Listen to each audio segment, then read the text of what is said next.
Assalamualaikum warahmatullahi wabarakatuh. Kembali kita bertemu di obrolan tentang Sakbe Mandar, Tenunan Mandar. Kali ini saya ditemani Bu Doktor Rita Bulan, dosen Universitas Sulawesi Barat. Mungkin ada pertanyaan apa hubungan sutra dengan kehutanan. Jadi teman-teman atau yang menonton kanal YouTube ini, perlu saya sampaikan di awal, nanti Bu Dr. Rita Bulan akan menjelaskan lebih mendalam bahwa ternyata sutra itu ya dianggap sebagai hasil hutan juga, tapi masih masuk kategori hasil hutan non kayu. Jadi diskusi ini adalah bagian dari literasi Sakbe Mandar, Sutra Mandar, untuk menyambut kegiatan Semesta Sakbe Mandar yang akan dilaksanakan pekan kedua September 2021 oleh Dinas Pariwisata Provinsi Sulawesi Barat bekerja sama dengan beberapa komunitas. Nah, Armada Pustaka Mandar, komunitas literasi, ikut berpartisipasi. Tapi yang bisa kami berikan ya seperti ini, keliterasian juga. Tapi untuk di kesempatan kali ini ya literasi tentang Sakbe Mandar secara umum.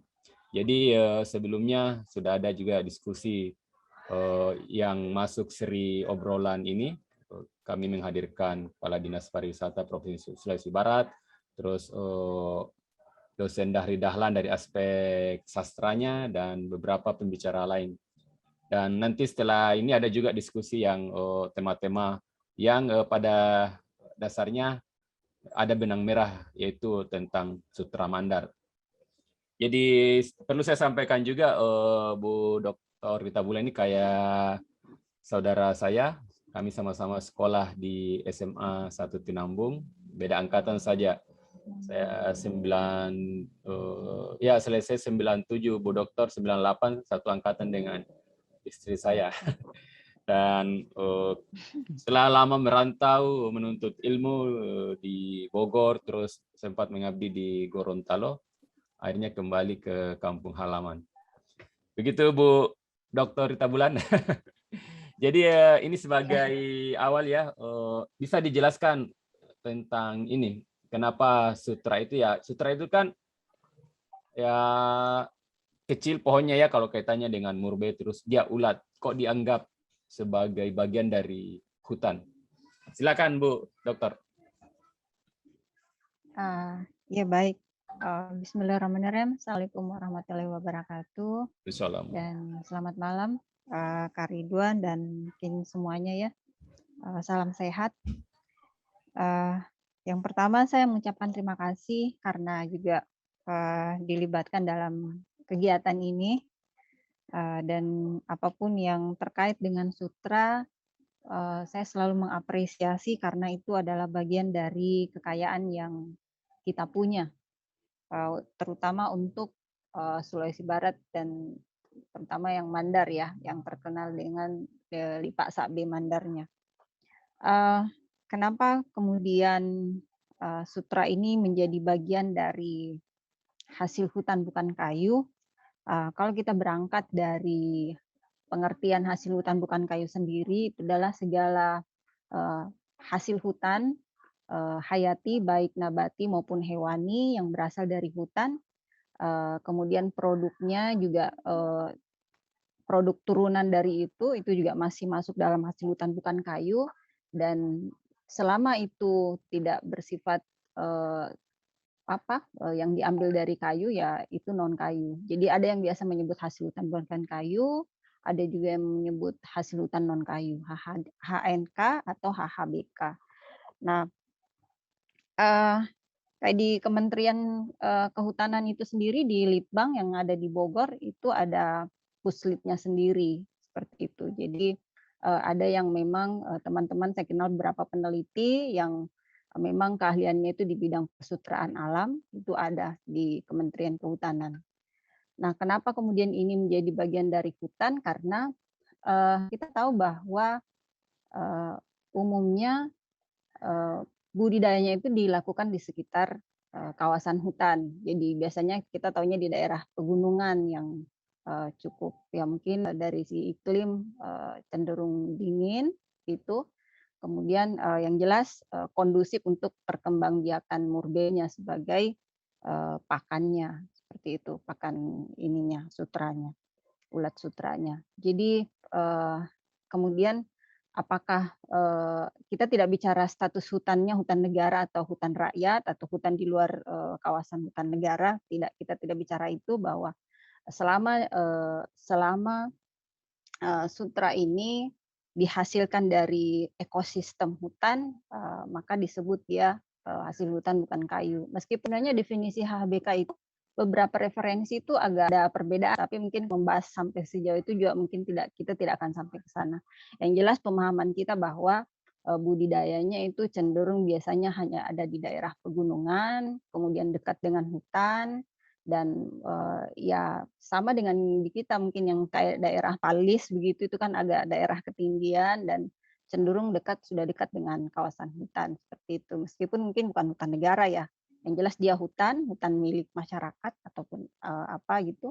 Jadi secara ekosistem mendukung untuk perkembangbiakannya, jadi alasan itu sehingga dimasukkan ke dalam salah satu hasil hutan bukan kayu. Jadi komoditas hasil hutan bukan kayu.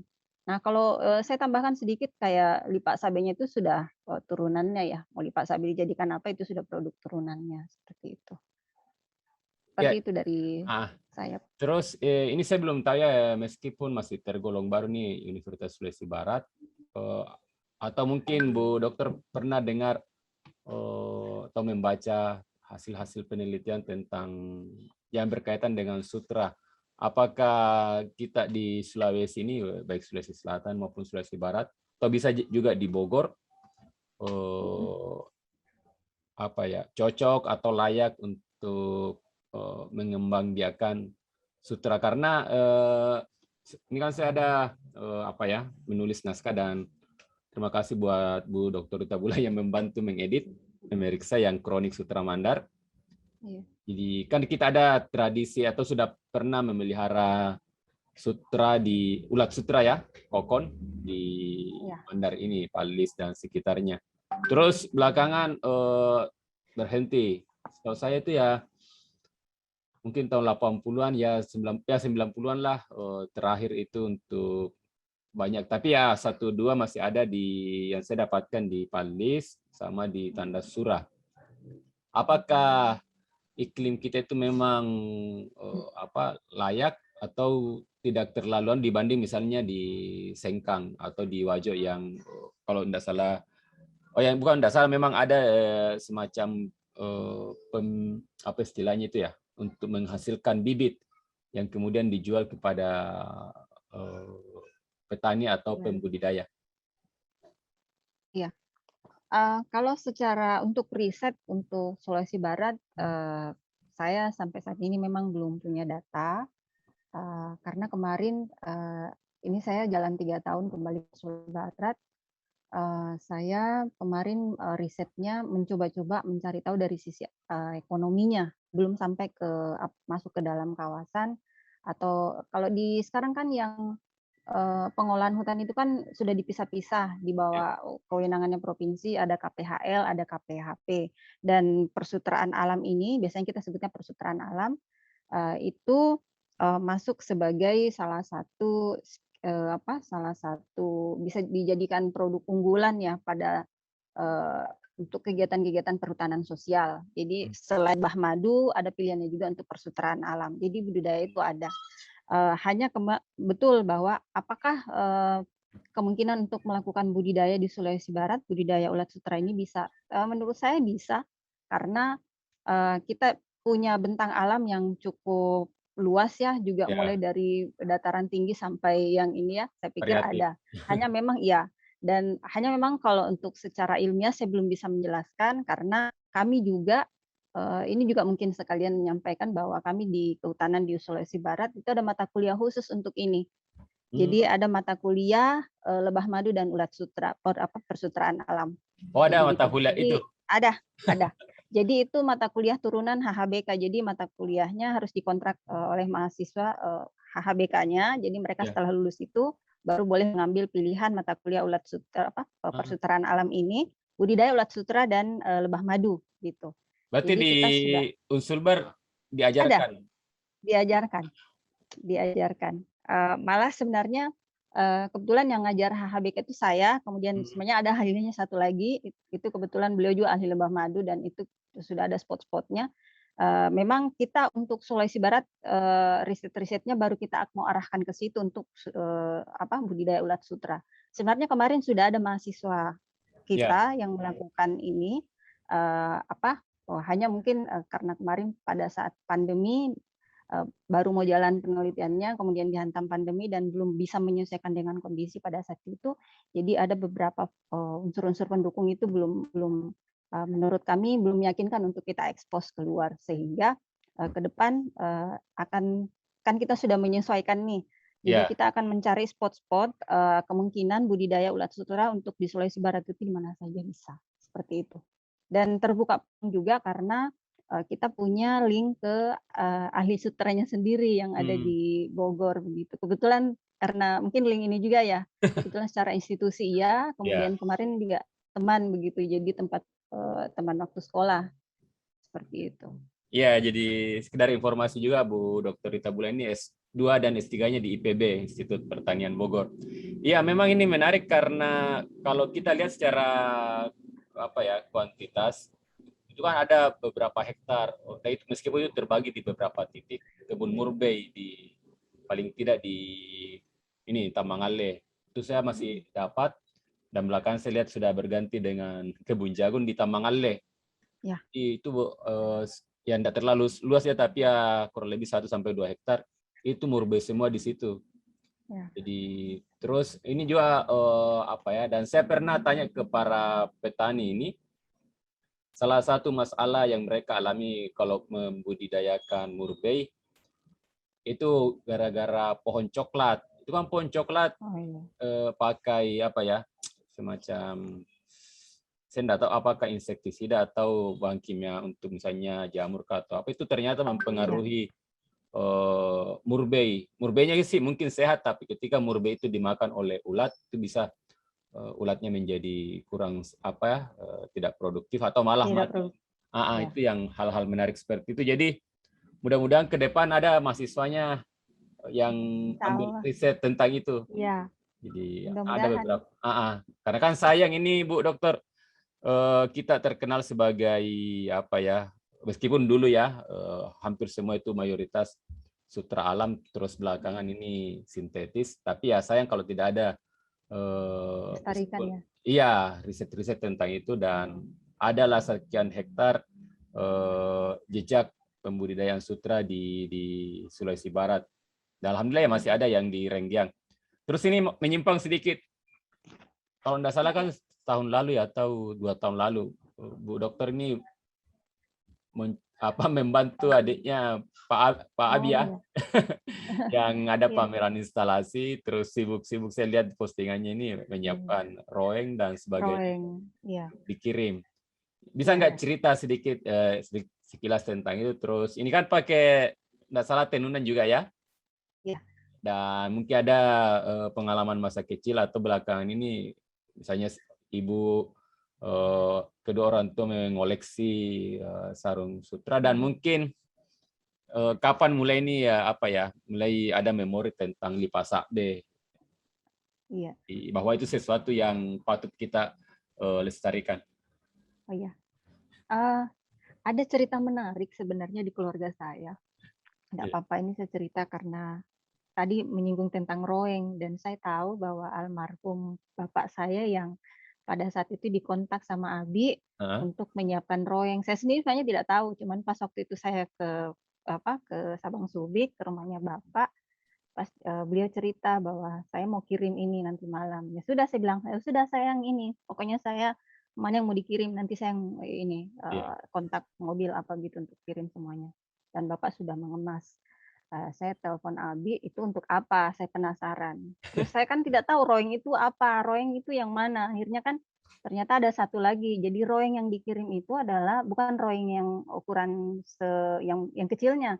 Hmm. Jadi kan kalau untuk menenun sutra yang asli itu harus rowengnya memang agak sedikit besar. Jadi yang dikirim ke Makassar itu yang agak kecil, bukan untuk sutra asli begitu. Setelah akhirnya saya cari tahu. Kemudian ada yang menarik, bahwa ternyata dulu kan ya ini cerita almarhum papa. Pada saat muda itu kan pernah mungkin ada teman dekat lah, orang Gorontalo begitu, perempuan Gorontalo. Dan ya namanya jodoh ya, bapak ternyata berjodohnya dengan mama saya begitu. Tapi ternyata waktu saya di Gorontalo, saya cari beliau, ibu itu akhirnya ketemu, dan dari ibu itu dia cerita bahwa pada saat saya ke rumahnya dia mengeluarkan sarung sutra dari rumahnya, dari lemarinya, terus dia cerita ke saya, ini sarung sutra yang dikasih neneknya Rita ke saya waktu di Makassar mungkin ya. Jadi saya di situ terharunya karena itu satu benda yang saya pikir mungkin beliau sudah tidak mau ada lagi hubungan dengan papa lah, karena kan ternyata bukan beliau yang dipilih.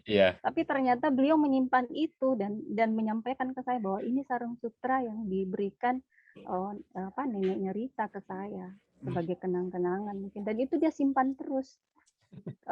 Ya saya sudah di Gorontalo, sudah kerja. Saya cari dan saya dapat.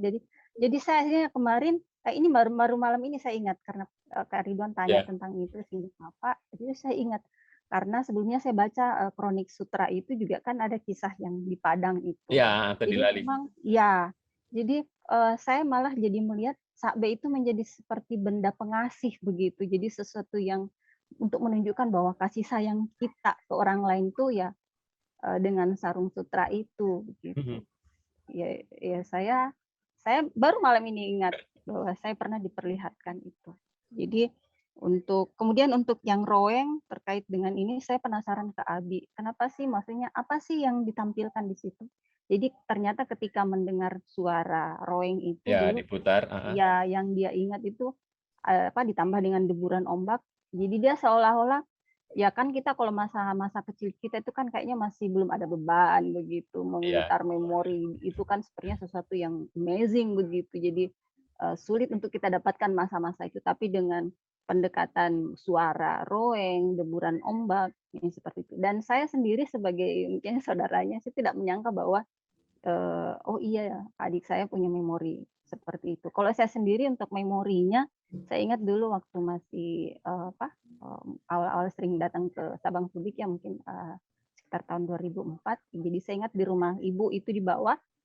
Setiap saya datang ada keluarga yang menenun di bawah. Jadi saya cuma begitu, cuma memang belum ngeh, belum ini gitu. Nanti pas pulang ini setelah 15 tahun di luar, balik ke sini, kemudian saya nggak tahu tiba-tiba saya begitu suka dengan ini karena mungkin sudah dapat ininya ya, value-nya ya, nilainya gitu. Jadi sehingga kemudian pada saat kemarin sempat riset kecil-kecilan, belum saya lanjutkan lagi, tapi sudah gambaran besarnya sebenarnya sudah dapat bahwa ada banyak yang perlu dibenahi. Karena dari sisi ekonomi saja sebenarnya kalau kita mau menghitung penenun itu mulai dari yang pekerjanya semuanya mereka tidak untung dengan menjual sekian harga 100 ribuan itu ya. Semuanya mereka tidak dapat untung banyak, bahkan malah rugi setelah saya hitung. Iya, minus 10.000 begitu. Sehingga inilah sebenarnya yang jadi tugas kita, menaikkan nilai value dari sarung sutra Mandar yang terutama yang asli ya. Itu yang harus kita ini gitu. Iya, jadi memang ini termasuk apa yang kami tulis, terus ke diskusi seperti adalah semacam itu. Sebenarnya sutra ini dan termasuk ini itu narasinya kan sudah cukup kuat. Cuma ya tadi belum tersosialisasi dengan baik. Dan sama dengan yang Bu Rita alami ya, waktu kita kecil kan ya biasa saja kan. Waktu saya menari pakai saja apa semua. Terus ya ada acara-acara, ya lihat saja begitu. Nah, ketika kita sudah dewasa dan membaca, mempelajari tentang kebudayaan kita, oh ternyata ada seperti ini. Nenek saya itu kan pedagang sutra dulu, praktis pendapatannya itu kan dipakai untuk membiayai anak-anaknya, dalam hal ini orang tua saya, bibi apa semua. Dan saya menikah juga dengan yang mertua saya itu dua-duanya pedagang sutra. Jadi waktu ini latar belakangnya penulisan buku ya, saya cerita sedikit. Jadi itu semacam riset saya tentang kronik Sutra Mandar, itu saya tidak salah mulai 2012 atau 13, itu semacam hutam budi Iya. saya terhadap, ya ini kan betapa besarnya ini peran sutra di baik bagi saya pribadi, keluarga besar saya, maupun ya Mandar secara umum. Cuma ya ketika melakukan riset ya sama seperti yang disampaikan tadi, ada ironis di situ. Ternyata pendapatannya ya minus. Iya. Tapi ya ini yang agak susah ya seperti tadi. Itu kan sarung kadang dijadikan sebagai simbol kasih sayang. Dan Iya. memang karena proses pengerjaannya yaitu kasih sayang juga. Iya, betul. Artinya ya seperti tadi kan ya tidak ya mungkin bisa dikatakan minus lah. Tapi ya karena ada kecintaan, terus ya mungkin ada alasan lain daripada tidak ada kegiatan lain, mending saya menenun. Jadi nilai-nilai seperti itu yang penting kita sosialisasikan, tugas kita untuk menarasikan hal-hal seperti ini. Ini makanya seri obrolan seperti ini kita memperkaya narasi tentang Sakbe Mandar ini. Terus ini Bu dosen saya kembali lagi tentang ini kaitannya dengan hutan. Apakah misalnya ya ini kan belakangan lebih banyak yang ditenun ini sintetis, yang ya berbahan plastik lah kira-kira seperti itu dibanding yang berbahan sutra asli. Ya kalau misalnya kita mau kembali seperti dulu, misalnya mau lebih dominan berbahan alami, mungkin dari pengamatan sekilasnya apakah layak kita lakukan atau apa ya? Ya enggak apa-apa sintetis saja. Tidak usah alaminya. Kira-kira seperti itu. Apakah perlu pengembangan dalam skala besar untuk misalnya kita di Sulawesi Barat ini? Ya. Ini sebenarnya kayak kita ngomongin mau produksi tas yang bagaimana nih, KW1, KW2 Ya. atau yang branded sekalian. Kalau yang begini kita bicaranya pasar. Kita memang bicaranya pasar. Saya pikir kalau mau membuat pengembangan, ya kalau sintetis mungkin tidak ada masalah ya, karena pasarnya sudah jelas ada, banyak. Nah, yang persoalan adalah bagaimana dengan yang aslinya. Dan ini sejauh yang saya peroleh di lapangan bahwa bahkan yang berani beli mahal itu justru orang-orang yang betul-betul orang-orang ada jiwa seninya, menganggap itu memang nilai value-nya sangat mahal dan beli 2 juta pun oke begitu, jutaan pun mungkin oke gitu. Jadi sebenarnya ya mungkin nanti skemanya yang diubah. Jadi kalau misalnya untuk produksi yang tenun asli itu pasarnya sudah kita identifikasi. Mau kan tadi saya ingat ada pariwisata ya, bidang pariwisata. Jadi mungkin nanti kita lemparnya ke wisatawan gitu, wisatawan menengah ke atas gitu. Kemudian kalau untuk ini juga sebenarnya produk yang bikin gemes ya, karena ini ikon di Sulawesi Barat, sutra asli Sakbe, dan memang agak prestisinya beda ya ketika kita menggunakan yang sarung sutra asli, apalagi kalau yang paham kan dia tahu, oh itu yang asli gitu. Kalau kita yang sebelumnya yang tidak tahu kan Pakai saja. wah-wah saja, pakai saja sudah bangga begitu. Padahal kalau yang tahu paham kan oh cuma sintetis gitu. Nah ini kan semuanya belum sampai ke sana pemikirannya. Nah itu tadi yang saya bilang kalau untuk pengembangan skala besar memungkinkan, tapi mungkin nanti pasarnya kita identifikasi, bisa untuk yang wisatawan atau mungkin pekerja-pekerja seni atau mungkin yang kolektor begitu, yang memang berani. Iya, jadi yang dijual itu bukan sakbenya tok begitu, tapi nilainya yang ada di situ, nilai sejarahnya, nilai budayanya kan itu yang mahal. Iya. Jadi nilai intangible-nya. Kalau cuma ulat sutra apa segala macam itu mungkin hanya secara teknisnya, tapi nilai yang ada di balik itu yang mahal. Nilai yang tentang sutra itu terbang ke Padang atau sampai ke Padang, kemudian tadi cerita saya sampai ke Gorontalo, dan saya juga baru ingat saya juga baru tahu ternyata bapak saya itu umur 20-an itu adalah pedagang sutra. Jadi pedagang sutra bahkan sampai ke Palopo dan dia sampai menyeberang pulau begitu membawa itu. Jadi bapak saya menjalankan itu merasa untungnya banyak, hanya karena tidak lanjut karena mungkin kekhawatiran nenek saya karena pergi jauh-jauh begitu. Padahal untuk bapak saya waktu itu merasa bahwa satu kali menjual itu berapa ya? Pokoknya bandingannya bisa beli emas berapa begitu. Begitu. Cuma karena tidak diizinkan pergi jauh-jauh akhirnya disuruh berhenti begitu. Itu Begitu dulu saya juga baru tahu. waktu sebelum nikah terus Sebelum tinggal di mana? Di Gonda atau di Bapak kan di Lapeo. Lapeo? Ah. Iya, di Lapeo. Terus masih Jadi apa? Pakai apa? Kalau misalnya antar pulau itu pakai perahu kah atau sudah pakai kapal? kapal, Kapal ya? kayaknya kapal, heeh, kapal. Kalimantan mungkin. Bukan, kayaknya ke arah Sulawesi Tenggara kayaknya. Ah, oh iya sampai ke sana Kayak juga. di mana ya? Pokoknya masih Sulawesi deh, tapi nyebrang ini. Iya memang Jadi kalau berdagang kain sutra itu keuntungannya cukup tinggi kan. dulu Jadi ya. saya ya ini semacam hipotesa saja ya. Yang naik haji dulu itu sebelum banyak ada PNS itu kalau bukan pedagang sutra ya pedagang kopra. Karena itu tadi keuntungannya itu marginnya itu meskipun marginnya tidak seberapa tapi kan kalau banyak bisa jadi banyak. Iya. Itu yang di situ. Nah ini juga ingin saya sampaikan juga Bu Dokter dan ini bisa jadi pertimbangan juga ya.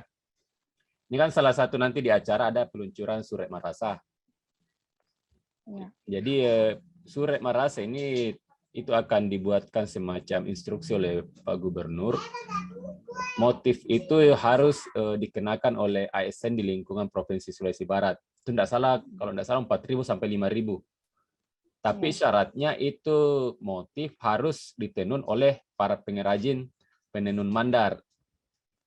Dan nilainya minimal harganya itu 200.000 ke penenun. Jadi ini kan sempat kami juga diskusikan dengan Kepala Dinas Pariwisata karena ini bisa menjadi salah satu campur tangan pemerintah untuk meningkatkan ini semangat untuk menenun kembali.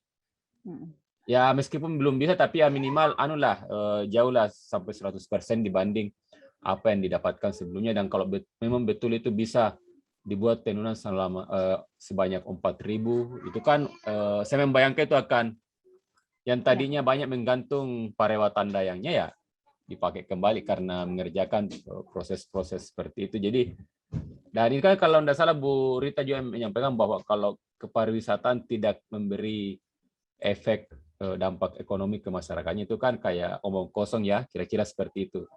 Jadi ya itu yang menjadi semangat pariwisata Provinsi Sulawesi Barat, khususnya di Semesta Sakbe Mandar ini agar yaitu ada dampak ekonomi ke masyarakat. Kan tidak baik juga memang misalnya tenunan mandar ini banyak dikenakan oleh PNS, tapi ya dibeli murah di kalangan penenun atau bisa jadi tenunan itu ternyata mengerjakan meskipun bermotif misalnya motif surat pangulu atau surat para tapi itu ditenun mesin di sengkang misalnya itu kan tidak seberapa efek ekonominya dibanding kalau ditenun di mandar. Itu Bu dosen yang tujuan yang ingin dicapai di rangkaian acara ini. Jadi kira-kira bagaimana itu dari perspektif ini akademisi tentang hal seperti itu? Saya pikir bagus ya, karena berarti sudah ada perhatian pemerintah. Memang kita cara pemerintah sudah masuk, ya maunya jangan putus begitu. Ya. Memang sampai pada saat betul-betul itu akhirnya sudah menjadi budaya begitu. Kalau sudah menjadi budaya dan itu menjadi kebutuhan masyarakat, pemerintah mungkin sudah beralih lain. Tapi nyatanya juga selama ini kan biasanya kalau ada program saya habis juga begitu. Ya. Tapi mudah-mudahan yang ini bisa konsisten. Saya ambil contoh, ini mungkin sama. Dulu saya kan di Gorontalo ya di Pemprov juga. Saya ambil pembandingnya ini kalau itu kan ada kalau hari Kamis kita pakai kerawang itu kan juga khasnya mereka di sana. Dan saya tidak bicara kain kerawangnya, saya bisa songkok songkok karanjinya yang khusus Gorontalo itu. Jadi ketika Pak Gubernur memberikan aturannya untuk semua ASN di Gorontalo menggunakan itu produksi harganya itu langsung melambung tinggi dan kreasi masyarakat juga kelihatan, kemudian pernah spesifik untuk menemukannya harganya itu langsung tinggi.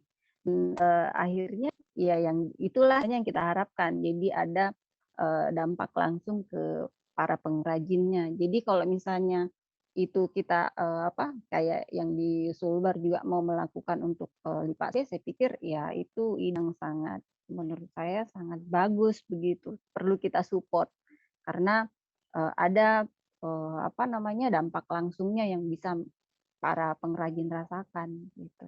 Jadi ya sangat Iya. mendukung sih. Terus kan ya kita juga enggak mau harga tingginya itu harga di level papalele, tapi dari level panetenya malah dibeli harga murah. Jadi kita nanti itu kita akan pikirkan sistemnya bagaimana supaya harga tinggi itu ada standar, terus quality controlnya juga ya, misalnya bahwa Kualitasnya juga ya ya betul. kualitasnya. Jadi karena jangan Ya, sampai ini kan kadang juga ada beberapa kasus ketika masyarakat diberi kepercayaan tapi lemah di quality control yang tadinya awal-awalnya bagus anunya ya, tenunannya atau buatannya ya, ya. tapi belakang ketika karena dia mengejar produksi yang tadinya rapat ini Produksi. tenunnya jadi agak longgar, itu kan harus di semacam edukasi. Jadi nanti saya sampaikan juga, mudah-mudahan Pak Kadis mendengar diskusi ini ya.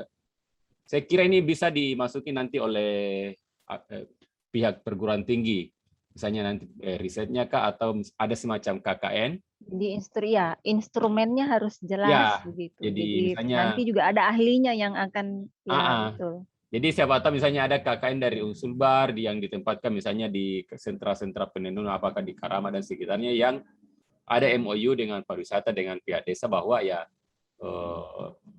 menjaga kualitas tenunannya harus begini, dan ya mungkin di aircraftnya juga. Jadi seperti yang dikenakan Bu Dokter ini kan selendang ya, apa Ya, tenunan selendangnya itu. tapi belum asli. Belum Iya, asli. jadi itu yang Tapi lumayan harganya.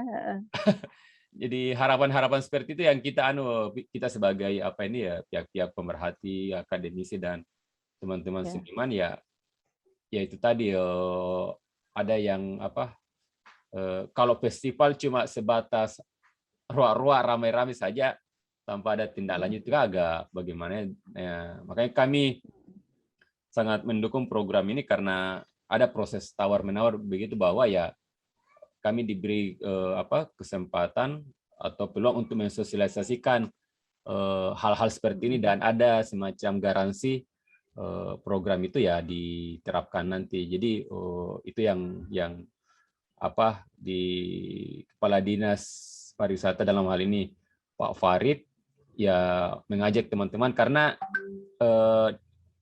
sangat mengharapkan itu keterlibatan komunitas. Selama ini kan dia melihat apa yang terjadi di sebagian pemerintahan itu ya berjalan sendiri-sendiri tanpa melibatkan pihak luar Ya. yang lebih banyak memahami apa yang terjadi masalah di lapangan. Nah, seperti ini yang menjadi dan itu juga mendorong kami mengundang Bu Dr. Rita Bula untuk membincang sutra ini dari aspek kehutanannya, dan ya siapa tahu ada bisa di teman-teman adik-adik mahasiswa untuk meneliti tentang sutra di Mandar. Bisa. Apalagi sekarang kampus Merdeka belajar ya. Ya. Jadi saling switch, praktisi masuk kampus, yang ada di kampus juga disuruh pokoknya keluar cari belajar di luar begitu. Iya. Iya. Ini terakhir Bu dosen ya, tadi kan sempat bahwa memiliki koneksi ahli sutra di IPB ya. Kira-kira kalau misalnya Di kementerian. kementerian ya, apa yang bisa nanti itu yang dikerjasamakan, baik misalnya antara perguruan tinggi Unsur Bar dengan pihak sana, atau misalnya semacam pelatihan kah, atau bagaimana, kira-kira apa yang bisa dilakukan ini supaya kami juga bisa menyampaikan ke teman-teman bahwa ya kita punya modal sosial jaringan dengan ini untuk pengembangan sutra ke depan. Ya. Banyak ya sebenarnya yang bisa kita ini kan, cuma yang masih dalam bayangan saya itu mencoba mengkoneksikan awal dulu, memperkenalkan budidaya apa yang mereka lakukan saat ini. Ada yang di Ciomas yang kalau nggak salah di Bogor itu, jadi sayang saya waktu di Bogor nggak sempat ke ini, padahal sudah berapa kali diajak untuk lihat tempat itunya. Tapi di YouTube ada, di ini ada, beliau juga ada di ininya beberapa YouTube. Saya pikir banyak ya, karena kita bicara sutra atau lipa sakbe itu kita bicara di hulunya dan kita juga bicara di hilirnya. Kalau hilir mungkin bicara pasar, ini identifikasi pasarnya siapa aja. Nah, beliau itu bisa main di hilir. Jadi teknik budaya yang bagus untuk meningkatkan produksi. Kemudian ya memang karena beliau fokus di situ jadi kayak penyakit apa yang menyebabkan sehingga murbeinya mungkin tidak bagus atau kurang produktif itu ya saya pikir karena pakarnya ya, jadi bisa menjelaskan banyak hal dan eee, sebenarnya waktu di Bogor sebenarnya saya sudah pernah sampaikan, saya bilang, "Teh, kan saya di Sulawesi Barat, apa, di kami kan ada ini, ada kain lipa sakbe namanya itu dari sutra. Nanti kapan-kapan Teteh kalau misalnya ke itu, ke Sulbar, ini ya." Jadi obrolan-obrolan itu sebenarnya sudah ada. Cuma ya panjang cerita, saya ke Gorontalo dulu terus ke sini, tapi koneksi masih jalan dengan beliau, komunikasi. Jadi banyak lah, mungkin ya kita belajar budidaya ke ini, ke beliaunya bisa, seperti itu. Iya, karena ini hal menarik juga. Ini kan di tempat pelaksanaan acara nanti di Karama, itu kan ditempatkan di UPTD Persutraan Alam Karama. Masalahnya kan tidak ada Oh iya, aktivitas di situ. oke oke. Ada gedung, terus ya yang kenapa ditempatkan karena halamannya itu lumayan luas. Malah yang di dalam gedungnya itu ya ATBM, alat tenun bukan mesin. Terus ini menarik juga, mungkin Bu Dr. Rita Bulan juga sudah baca di Kronik Sutra Mandar bahwa pada tahun 60-an beberapa veteran itu dikirim ke Jawa Barat untuk belajar menenun, membudidayakan ulat sutra. Nah, salah satunya itu adalah Imam Jago, orang ulama dari Pambusuang yang belakangan jadi imam masjid di Tinambung. Ini menjadi menarik karena kalau misalnya ini dilakukan itu semacam apa ya, pengulangan, merefresh. Ya. Karena ketika mengetahui ada hal seperti itu, saya menduga sebelum tahun 60-an itu hampir semua benang sutra yang ditenun oleh penenun-penenun Mandar itu didatangkan dari luar. Itu kemungkinan besar dari Cina, Hong Kong lah, atau yang terkenal dengan tradisi ribuan tahunnya memelihara sutra terus menghasilkan benang kualitas tinggi. Jadi itu juga mungkin salah satu sebab kenapa tenunan-tenunan dulu itu halus-halus, karena benangnya berasal dari luar, dari Cina. Nah, ketika diproduksi sendiri di sini, ya kita ya hitunglah, kan kalau 60 tahun baru berapa dekade bandingkan dengan Cina yang sebagai penuh benang sutra ini. Jadi kualitas kita jauh di bawah Cina.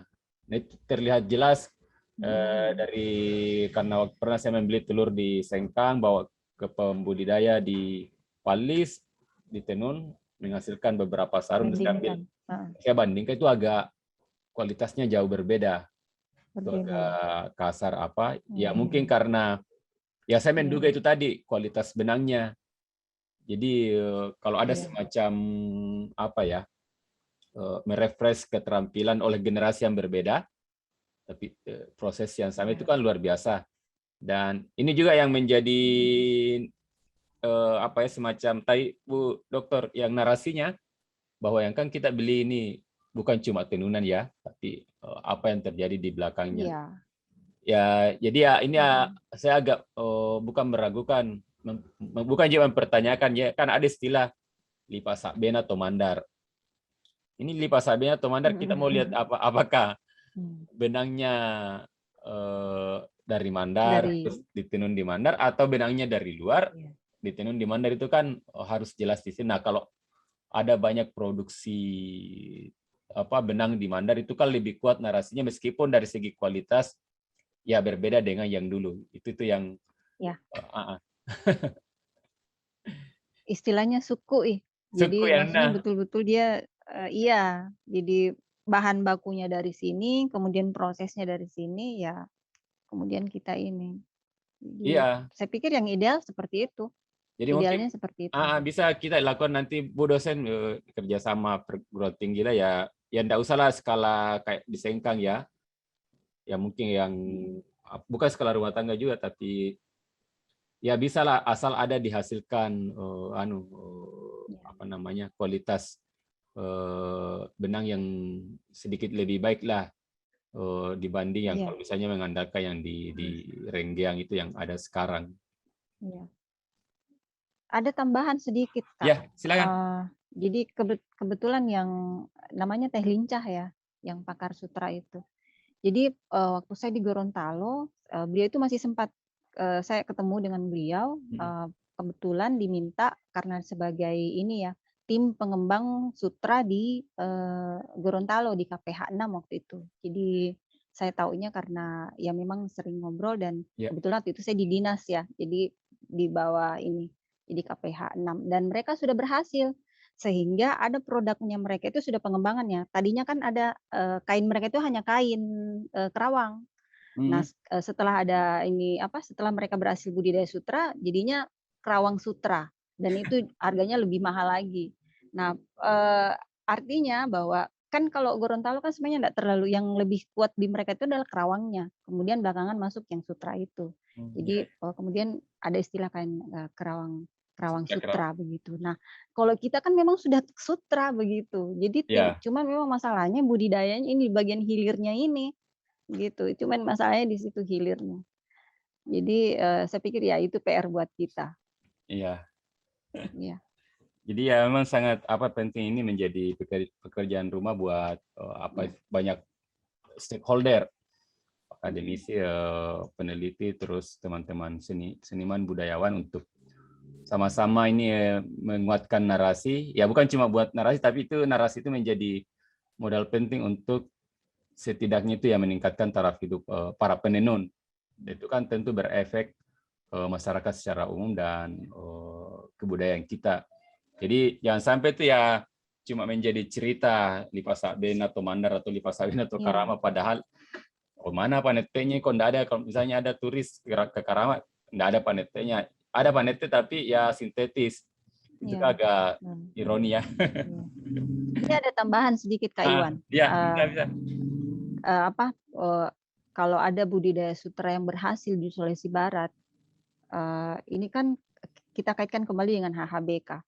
Jadi pengembangan HHBK oleh masyarakat itu sebenarnya adalah salah satu mata pencarian alternatif untuk mengalihkan perhatian mereka supaya tidak merusak hutan.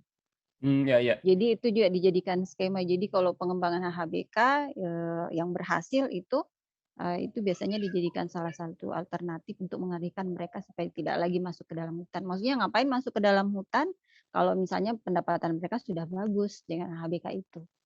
Iya, sama yang dilakukan Pak Suradi Hasil di yang saya tulis di buku itu waktu tahun 80-an. Itu dia cuti beberapa tahun dari kerjanya untuk terlibat membantu peladang berpindah di daerah Pupuring, pedalaman Tubi Taramanu. Jadi yang tadinya itu beberapa peladang yang berpindah, yang kan kita tahu sendiri kan kalau peladang berpindah itu menebang hutan, tanam di situ, pindah lagi, bakar seperti itu. Nah, ada upaya-upaya yang dilakukan oleh Pak Suradi Hasil bersama paman saya yang lain untuk membantu mereka. Nah, alternatifnya itu menanam murbei dan terus diajarkan membudidayakan sutra, menghasilkan benang itu. Saya masih kecil itu waktu, dan saya sempat di daerah Paupo, sekarang itu jalan kaki, dulu orang masih jalan kaki, sekarang ya bisa naik mobil. Itu jadi memang penting ya untuk menjadi salah satu alternatif untuk ya jangan sampai merusak hutan itu ya. Iya betul. Iya.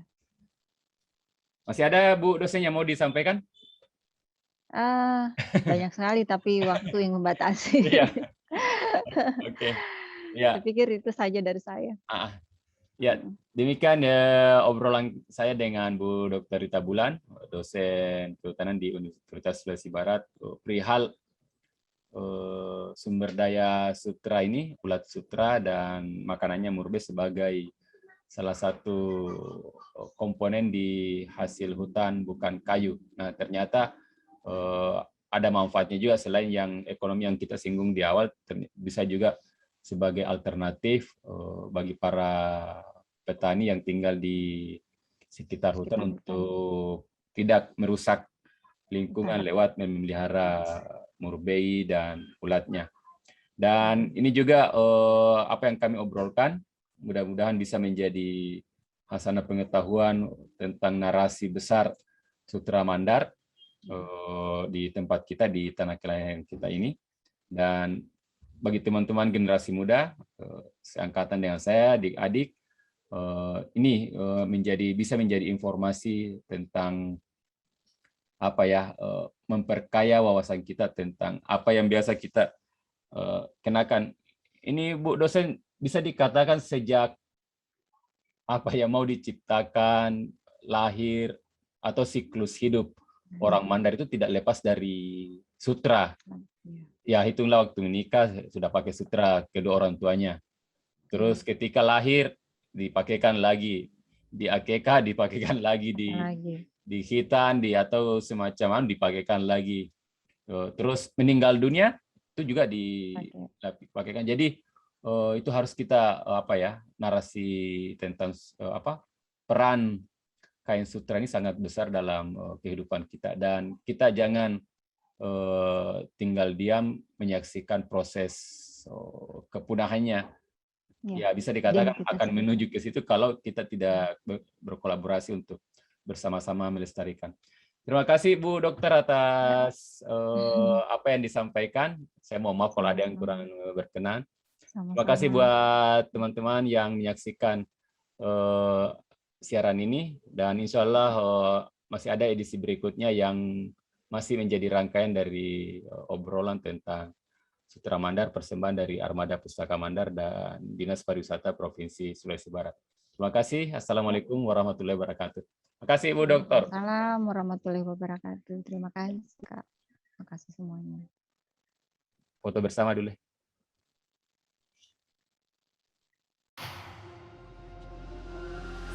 I feel loved, I feel wonderful, oh wonderful, you know